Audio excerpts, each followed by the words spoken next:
Imagine that your country was suddenly brutally invaded and your fellow countrymen held captive. Imagine then your people are slowly and systematically tortured and killed. And imagine you are the one placed in charge of those people and are solely responsible for their destiny. What would you do? Would you fight and die a swift, heroic death? Or would you negotiate and attempt to keep your people alive as long as humanly possible? Deutschland in stolzer Freude! That was the terrifying dilemma facing this man, Mordechai Chaim Rumkowski. Rumkowski ran one of the biggest Jewish ghettos in Poland during World War II. Time and again, he was asked to hand over his own people for deportation to the death camps.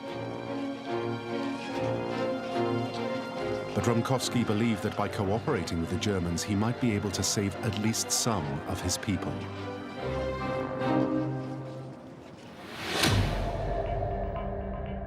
But did that make him a fall guy for the Nazis? Was he a collaborator? A Jew who betrayed his fellow Jews? Or was he a skillful negotiator, doing his best for his people? Anyone who was holding that post would have to do what the German wanted him to do. There was no other option. Anybody who held that position would have to do it. Unless you decided to commit suicide yourself and you say, no, I'm not doing it. That was the only alternative he could do.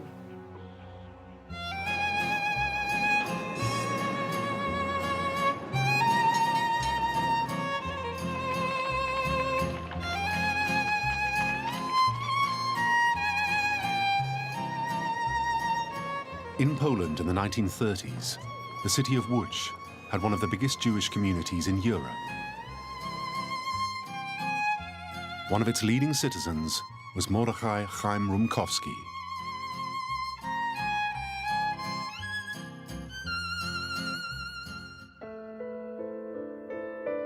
Born in Russia, he was already an old man as the prospect of a Second World War grew closer.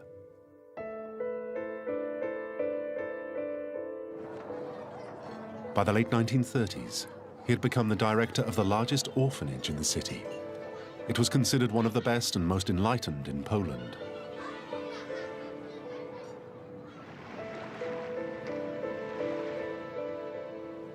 At that time, Rumkowski was a prominent Jew in a country that was notorious for its anti-Semitic feelings that were rarely far from the surface. He'd managed to negotiate the best deal for his orphanage, and it was a skill that he thought he could use for a new challenge that would be the greatest of his life.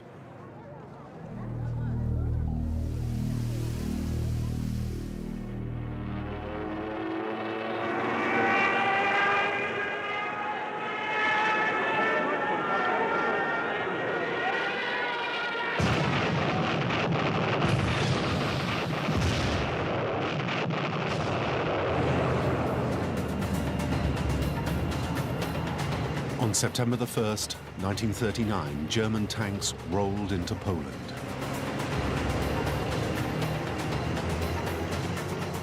It was the beginning of World War II.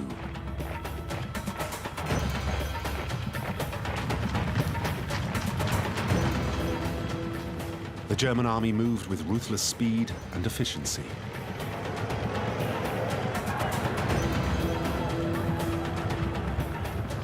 Polish resistance crumbled. Within weeks, the entire country had been overwhelmed.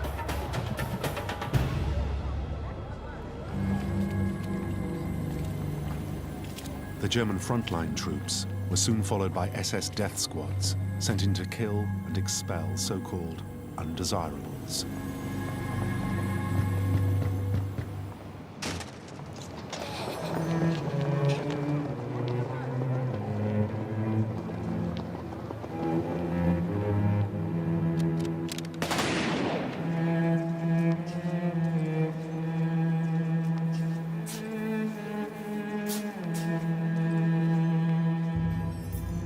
Poland's large Jewish communities felt the effects immediately. Jewish cultural and social institutions were abolished.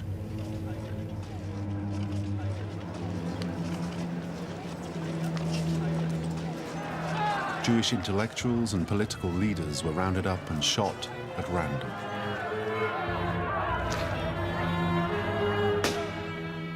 The entire western half of Poland had been earmarked for annexation to Greater Germany.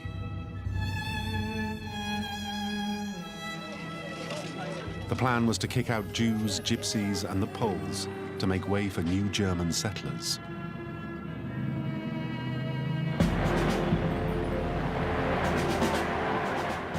Just a week after the invasion of Poland, the Nazis stormed into Rumkowski's hometown of Łódź.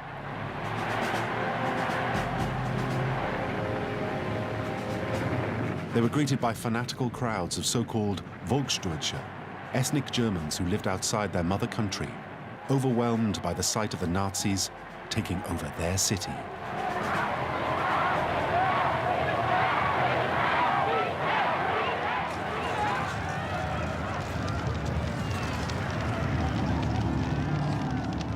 For the Jewish population of Łódź, it was a very different story. Attacks on them by the Nazis began almost immediately. The 4 main synagogues were burnt to the ground. Those Jews who could get out of the city did.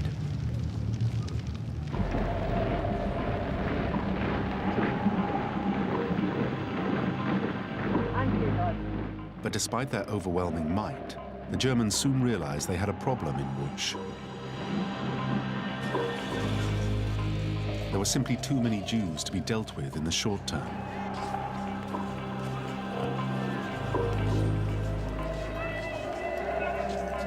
The Nazis' solution to the problem was simple.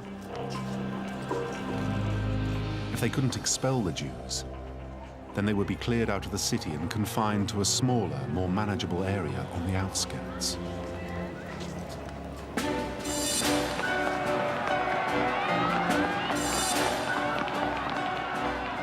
In the early months of 1940, the Jews of Łódź were violently evicted from their homes and moved to a slum area of the city's old town.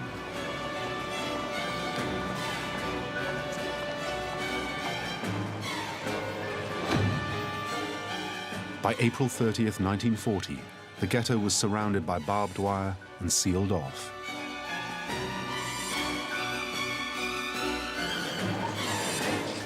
Jews were forbidden to leave, outsiders were forbidden to enter.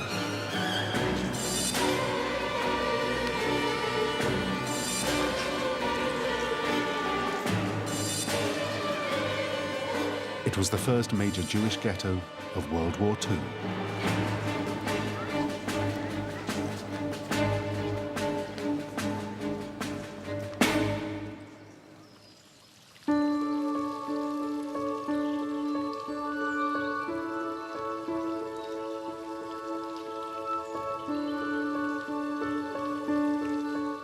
Helen Aronson is 84 and lives on her own in a quiet and secluded part of the country, just north of London.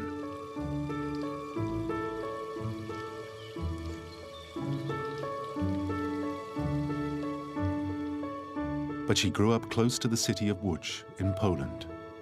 When war broke out, she was just 12 years old.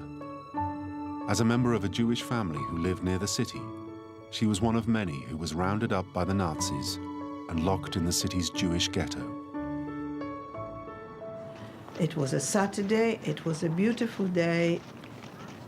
I believe there might have been about 8,000 Jewish people. The Polish Christian population were watching us. Nobody said anything. They were just watching and we were walking. Walking. I held on to my mother and my brother. There were German soldiers with dogs. We just didn't know what is going to happen. After about an hour or so, we eventually arrived to Łódź Ghetto.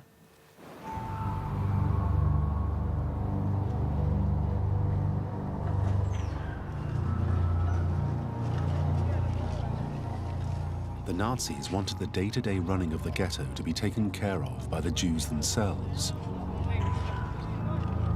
It was a convenient way to avoid tying up German manpower.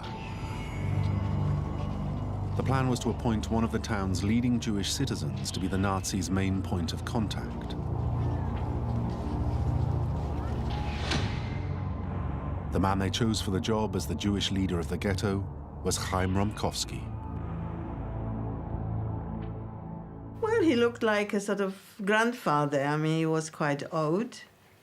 He was always very nice towards me.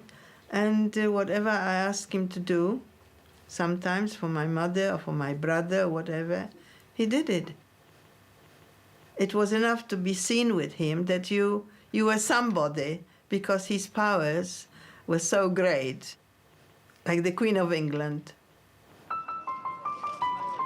Once installed, Rumkowski was expected to establish his own Jewish council, a group of prominent Jews who would run the ghetto's affairs.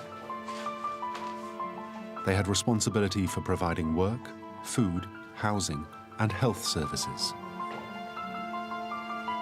It was a monumental task. The population of the ghetto when it was first established was almost 250,000. But why did the Nazis come to choose Chaim Rumkowski as their man to run the ghetto? His appearance may well have helped. He simply didn't look Jewish. He was perhaps the sort of Jew the Germans felt comfortable with. He was clean-shaven, with piercing blue eyes. Rumkowski also had experience of dealing with anti-Semitic authorities. But his new position as the head of Łódź Ghetto presented him with a terrible dilemma. Just how do you deal with an all-powerful enemy, hell-bent on the destruction of your people? If he failed to cooperate, the Germans would simply annihilate the Jewish population. But if he cooperated, he risked being labeled as a Nazi collaborator. It was a dilemma many Jewish leaders would face in the years to come. But none would be as controversial as Chaim Rumkowski.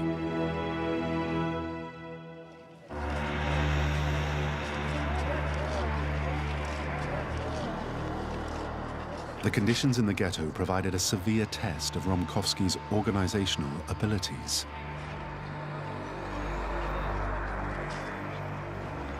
What he'd inherited was like a living hell.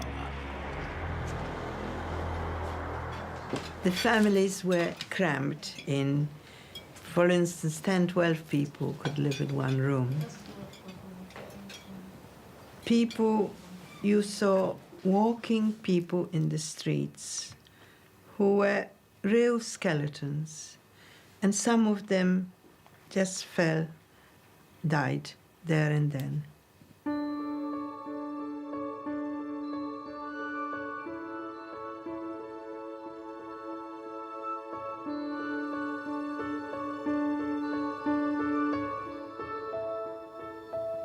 There were people collecting the dead bodies.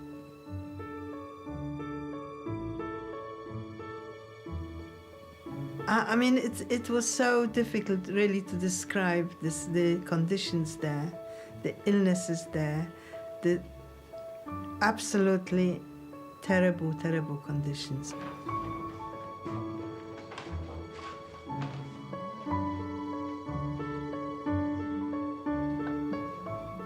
New arrivals used to arrive, people from various parts of Europe, Czechoslovakia and Germany. They were told they're going for a holiday. People used to arrive in beautiful clothes, ladies in fur coats and hats and handbags, and suddenly they were faced with this place with walking skeletons and dying people in the street and no food at all and terrible conditions. And I'm afraid that these people, because they were not so resilient, were dying very, very quickly.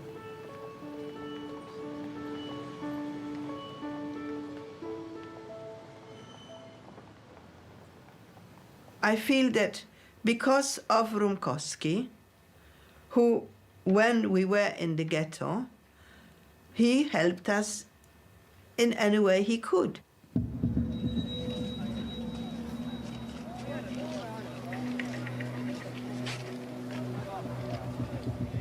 Although pledging his help to those inside the ghetto, the problem Rumkowski faced was that the Germans had made it quite clear they had no interest in keeping the Jews alive. A German SS commander in Łódź, Friedrich Ubelhor, had written a memorandum shortly after the invasion of Poland. It is obvious that the establishment of the ghetto is only a temporary measure. I reserve for myself the decision as to when and how the city of Łódź will be cleansed of Jews. In any case, the final aim must be to burn out entirely this pestilent abscess.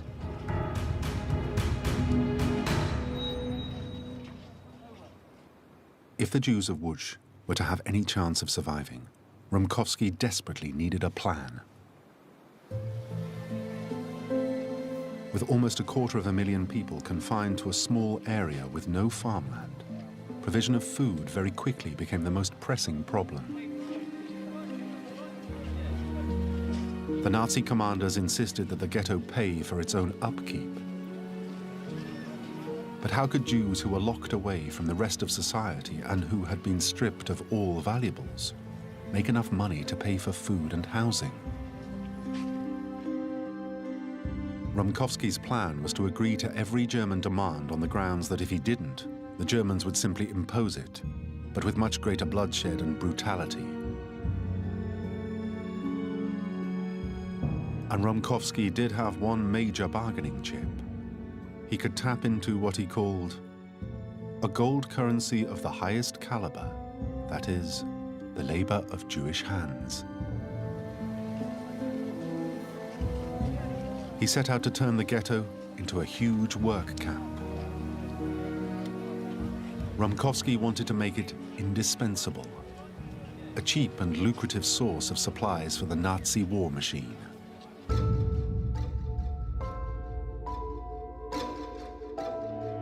Rumkowski's next step was to outline his plan in a letter to Hans Biebow, the German official in charge of relations with the ghetto. There are in the ghetto 20,000 skilled workers. I could organize matters so that work would be done inside the ghetto, and the workers would turn the finished product over to the authorities. In this way, I hope I and my department will be permitted to balance the ghetto budget, support the poor and needy, protect the population from disease, and take care of all the other needs of the ghetto's Jewish inhabitants. His plan worked. Biebow was sympathetic to Rumkowski's suggestion. A cheap and controllable source of goods would not only help the German war machine, it might even further his own career. Rumkowski now began to put his master plan into action. During late 1940, new factories were set up in the ghetto. They included tailors, shoemakers, carpentry workshops, and metalworks. The ghetto's biggest customer was the German military, which was supplied with uniforms, boots, backpacks, and even munitions.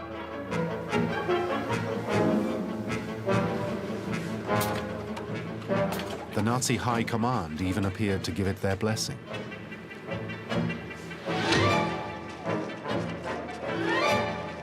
In 1941, SS Commander Heinrich Himmler inspected the ghetto. His conversation with Rumkowski was recorded by one of the inmates in his diary. "How are you doing here?" asked Himmler. "Not badly, I think. I'm doing everything so that the ghetto will work more and work better. My motto is work, peace and order. Then go on working for the benefit of your brethren in the ghetto, retorted Himmler. It will do you good. And Rumkowski's achievements didn't end there.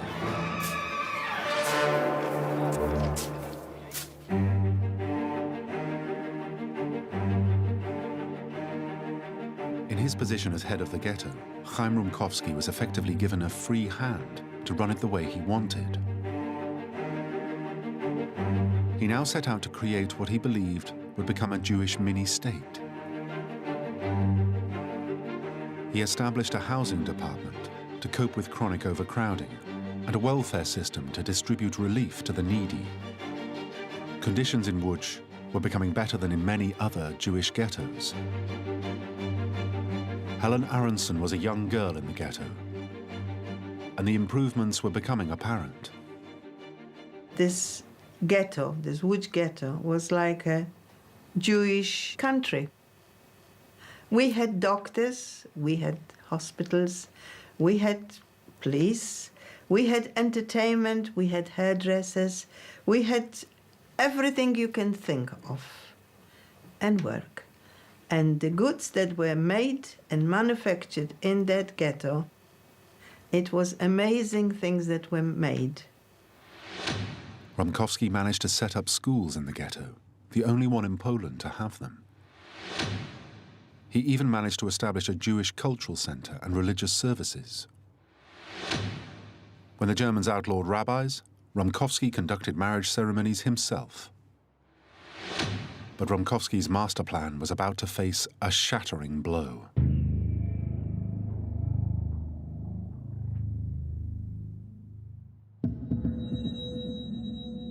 When Rumkowski had negotiated his pact with the Germans to sell the products of the ghetto for food, there had been no mention of price. He now found the Nazis held all the cards. They controlled the price of the raw materials brought into the ghetto, and they controlled the quantity of food that was given to the Jews in exchange.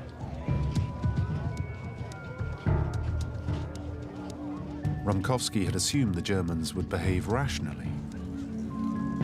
If the ghetto was productive, he believed the German authorities would have a vested interest in keeping it going. But he'd failed to grasp that for the Nazis, killing Jews was more important than economic gain.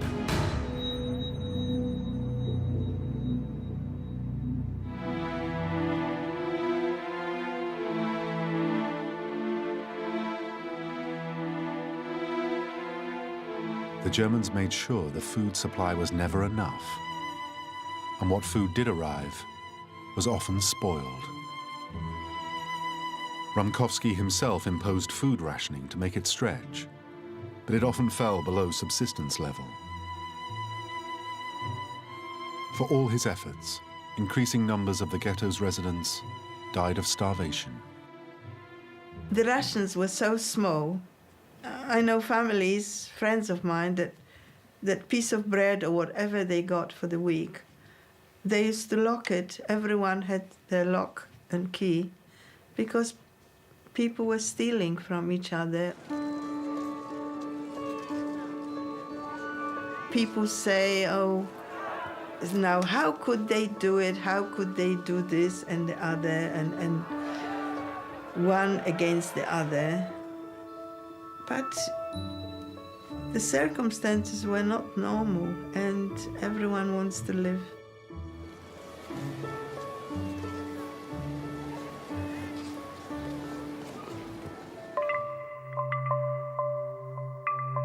For Rumkowski, problems were starting to mount.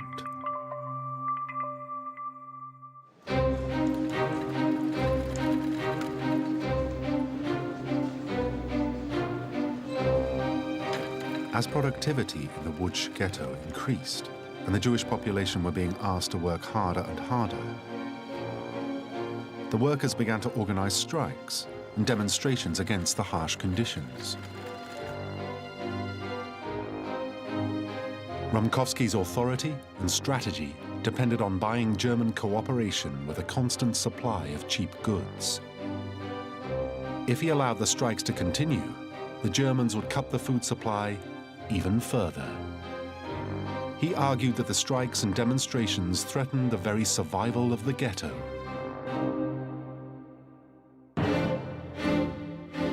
At one workers' rally, he announced, "Strikers are criminals. I'll act like a dictator. I'll stamp them out, them and their families. I'll arrest them and send them to labor camps." But opposition continued. Slogans appeared such as "Kill Rumkowski" and "Open the ghetto." In response, Rumkowski became increasingly dictatorial. He sent in the ghetto's police to put down his critics.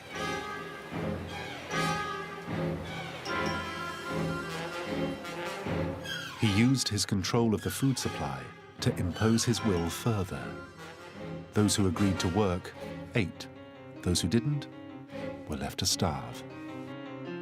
He went on to tell the strikers, "My motto is work, something that could keep us alive. And you didn't want to build, but to disrupt. In order to save the ghetto, I am forced to act decisively, like a surgeon who cuts off a limb so the heart won't stop beating."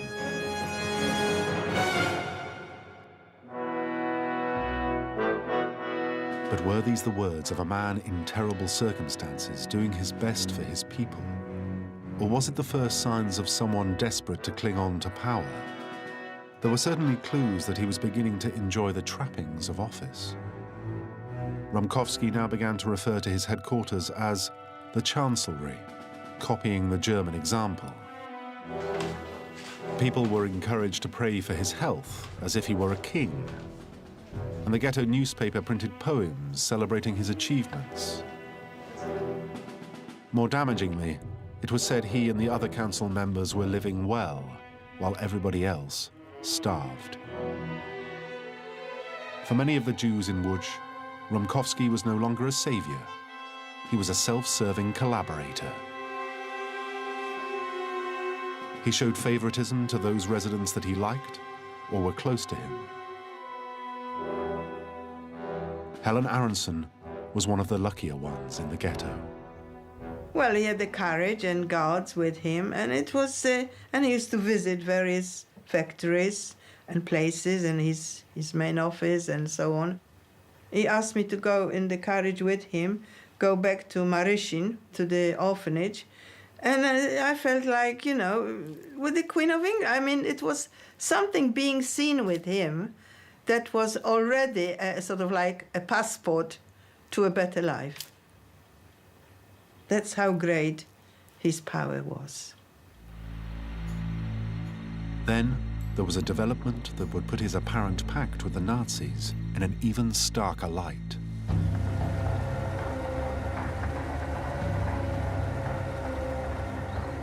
In January 1942, the Nazi leadership met here at Wannsee, in the suburbs of Berlin. They gathered to debate what was termed the final solution to the Jewish problem. What exactly was to be the fate of the millions of Jews that the Nazis had rounded up and imprisoned? Leaving them to starve in the ghettos was a slow, inefficient, and impractical solution. Hitler needed a quicker, more effective method.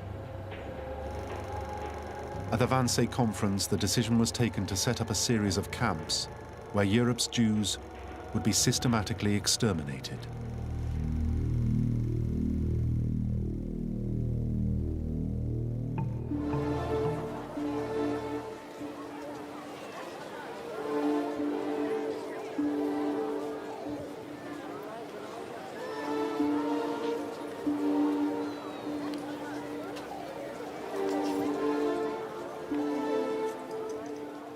The first signs of the new policy reached the Jews in Łódź almost immediately. Just weeks after the Wannsee meeting, Rumkowski was ordered to assist the German authorities in arranging what was referred to as the resettlement of 20,000 of the ghetto's Jews. They were told they were being sent to labor camps further east.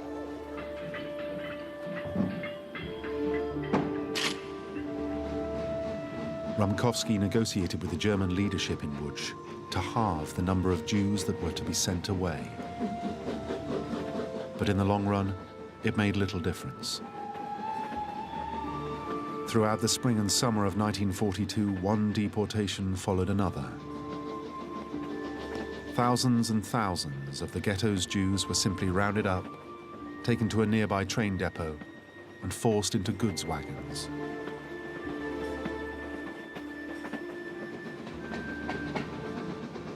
At this stage, those in the ghetto had no idea of the fate that awaited their friends and family who were being taken away. We knew there was such place like Auschwitz, but what actually happens there, we didn't know.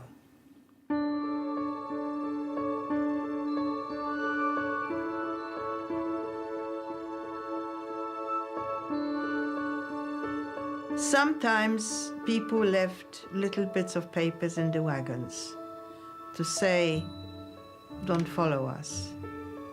But we really did not know, really, what is happening there. We had no idea. Where did you think all these people were being sent? To work, somewhere to work in Germany. That's what we were sort of told, that we're going to work in Germany.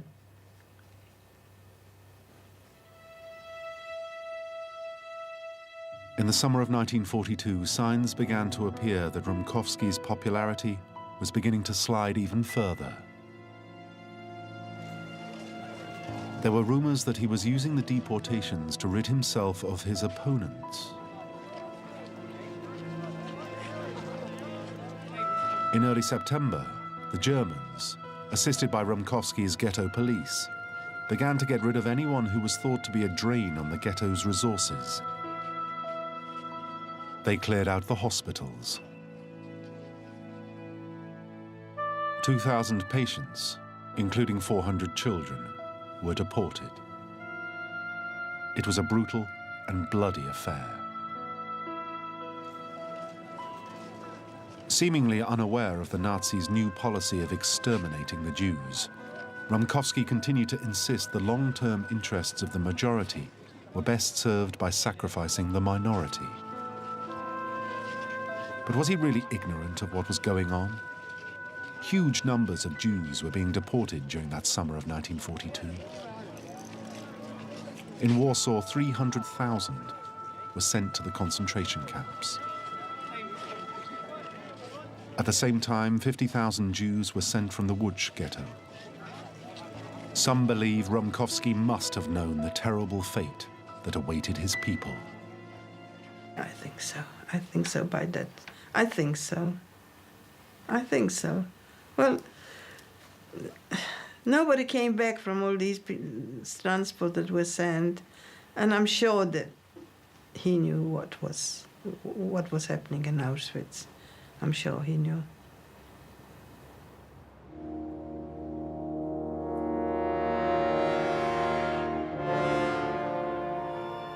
Even in the near-total isolation of the ghetto, there were clues for those willing to read them. During 1942, large shipments of baggage had been arriving in the ghetto. The diary of one resident records, The bundles contain clothing that has been disinfected. Nearly all the jackets bear traces of having been cut along the seams. Documents from all over Europe are in the bundles, and some show that the papers were drawn up in this ghetto. Here was evidence that those who'd been deported were not coming back. Their clothing and possessions were merely being recycled by the Germans.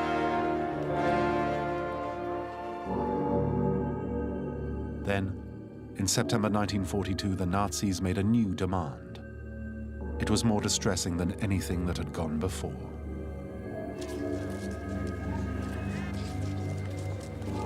That month, the Germans demanded that every Jewish child in the ghetto under 10 and every adult over 65 must be handed over for deportation.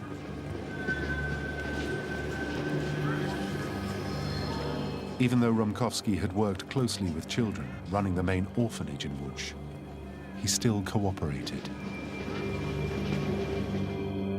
He then made one of the most appalling and dramatic speeches of World War II.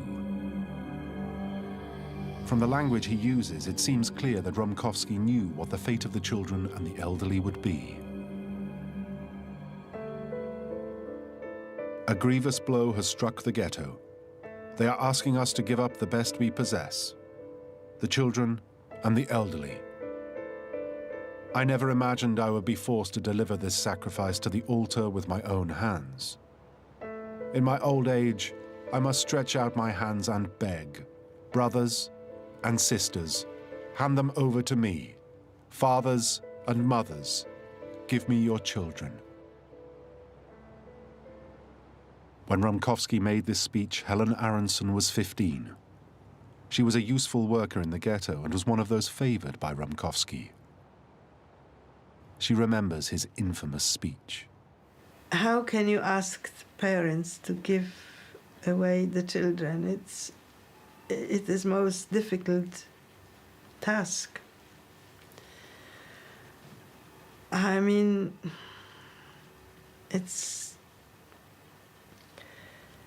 I don't know how he could do it, quite frankly. Maybe it would be better if they just came and took the children without the speech, because it must have been really, really difficult for the parents who had to do it.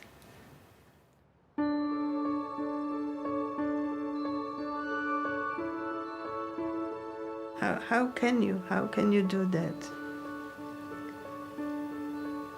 To send these kids to be gassed, to be slaughtered.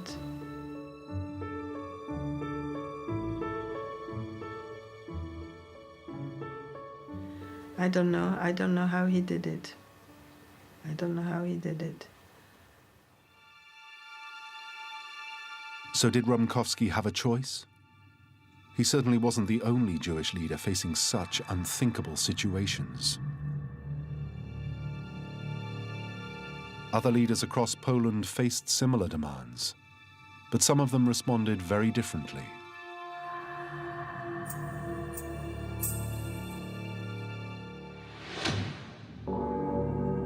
In Warsaw, the leader of the Jewish ghetto, Adam Cherniakov, was told to round up 6,000 people a day and hand them over to the Germans. The lists included thousands of children. For 2 years, Cherniakov, just like Rumkowski, had chosen to cooperate with the Nazis. But when the deportations began, and it became clear his people were being sent to certain death, he couldn't take it any longer. On July the 23rd, 1942, Cherniakov took a capsule of cyanide and killed himself. He left a note to his wife that read, "They demand me to kill children of my nation with my own hands. I have nothing to do but to die. I can no longer bear all this. My act will prove to everyone what is the right thing to do." It was a very different response to Rumkowski's.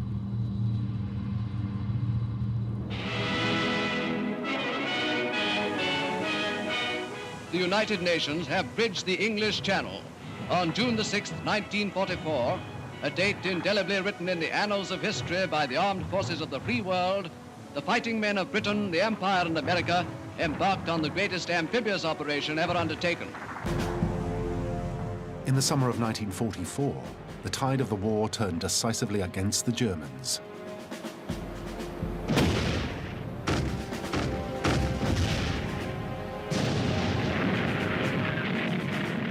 It became clear that Hitler's forces would soon be trapped in a pincer movement as the Allied invasion made its way from the west and the Russian army pressed on from the east. Meanwhile, Himmler now ordered the final liquidation of the Łódź ghetto. It had become the largest concentration of Jews in German-occupied Europe. Once again, Rumkowski cooperated. In August 1944, he told the people of the ghetto, "Jews of the ghetto, come to your senses. Volunteer for the transports." As the remaining Jews were herded out of the ghetto, the German authorities made 750 of them stay behind. Hanging on to her privileged position in the ghetto, Helen Aronson was one of that group. The reason why we were left in the ghetto was to clean out all the houses and flats of the people who used to live there and take all the possessions and segregate them so that they all can be useful and be sent to Germany. For instance, bedding, linen, crockery, cutlery, furniture, clothing, and everything bring out into the streets in a pile. Afterwards, lorries used to arrive and collect all these things, and everything was taken to Germany and made into money. And that was our job to do, and that's why we were left behind to do this work. All of us had some poison with us, and we knew that we are here for a short time to do a job for them, for the German government, and when we finish the job, our fate will be exactly the same as all the others. We follow all the others, and we thought when the worst comes to the worst, we know what to do. The clean-up operation of the ghetto went on into January 1945.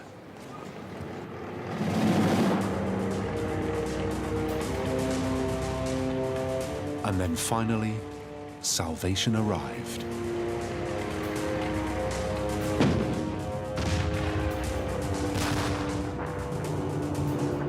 The Russians had advanced quickly and were now on the outskirts of the city.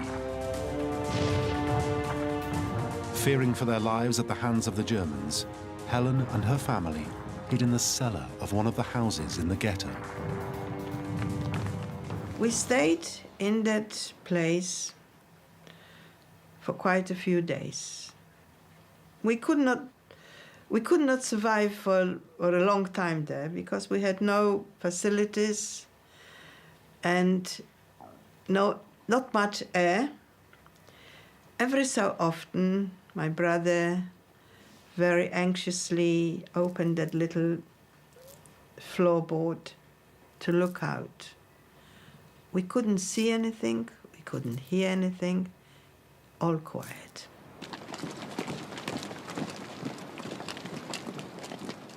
And then, one day, we heard a lot of stamping above us. And my mother suddenly said, "I think I can hear some Russian spoken." Russian? She must be crazy. We opened our place, and then I came face to face with the Russian soldier. And he said to me, "The war is finished and you are free."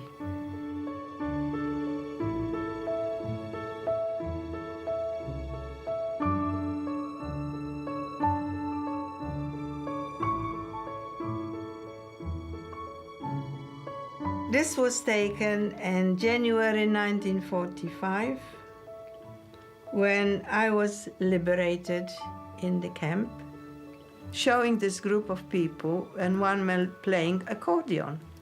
He was my boyfriend, and my daughter looked at the picture and said, "But Mommy, you're sitting next to him." Well, at that point, I just cried, laughed. I just didn't know how to react, and I did both. It was most unusual that to find yourself in a book after 60 years.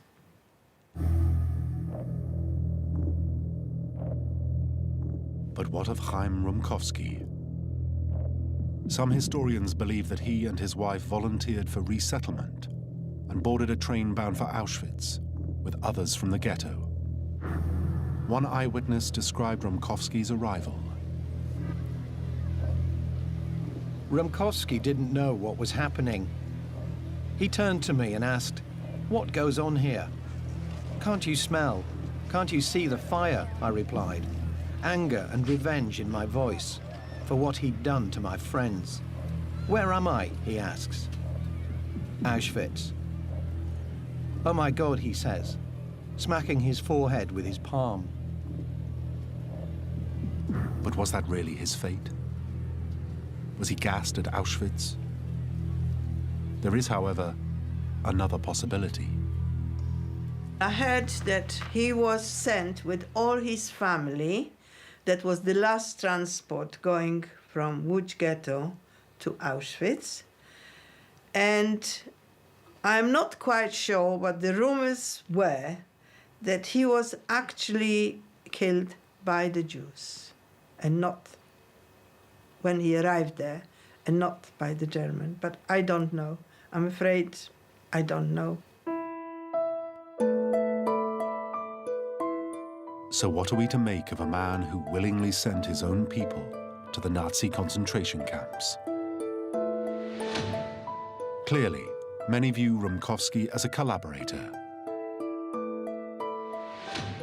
But it's not a simple picture. Łódź was not just the best-run ghetto, it was also the longest surviving.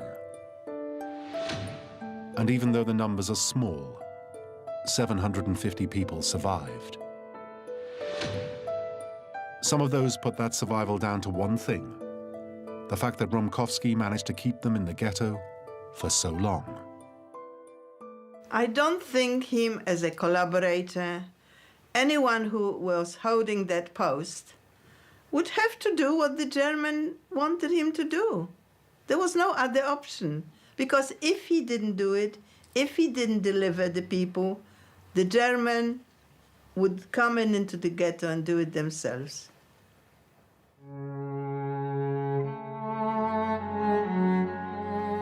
There was no other option. Anybody who's held that position would have to do it, unless you decided to commit suicide yourself and you say, no, I'm not doing it. That was the only alternative he could do.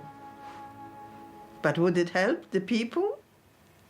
I don't think so.